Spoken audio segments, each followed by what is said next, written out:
ইরানের সঙ্গে উত্তেজনার মধ্যেই নিজের মালিকানাধীন সামাজিক যোগাযোগ মাধ্যম ট্রুথ সোশ্যালে একটি বিতর্কিত মানচিত্র শেয়ার করেছেন মার্কিন প্রেসিডেন্ট ডোনাল্ড ট্রাম্প। সেখানে বিশ্ব তেলের বাজারের অত্যন্ত গুরুত্বপূর্ণ রুট হরমুজ প্রণালীর নাম পরিবর্তন করে স্ট্রেইট অব ট্রাম্প বা ট্রাম্প প্রণালী লেখা রয়েছে। কোনো ক্যাপশন ছাড়াই শেয়ার করা এই ছবি নিয়ে আন্তর্জাতিক মহলে শুরু হয়েছে তুমুল আলোচনা সমালোচনা।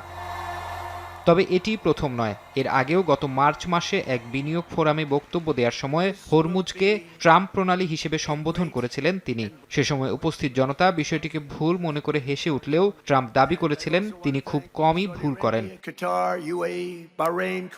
বিশ্বের মোট তেল ও প্রাকৃতিক গ্যাসের 20% এবং ইউরিয়া সারের 1/3 রপ্তানি হয় হরমুজ প্রণালী দিয়ে। বিশ্লেষকরা বলছেন, বিতর্কিত মানচিত্র প্রকাশের মাধ্যমে ট্রাম্প বিশ্ববাসীকে বুঝাতে চাচ্ছেন এই অঞ্চলের নিয়ন্ত্রণ এখন যুক্তরাষ্ট্রের হাতে। যদিও অনেকে বলছেন, যুক্তরাষ্ট্র ইসরায়েলের লাগাতার হামলা ও মার্কিন নৌ অবরোধের পরও বিশ্ব জ্বালানির বাজারকে নতি স্বীকারে বাধ্য করার সক্ষমতা প্রমাণ করেছে ইরান।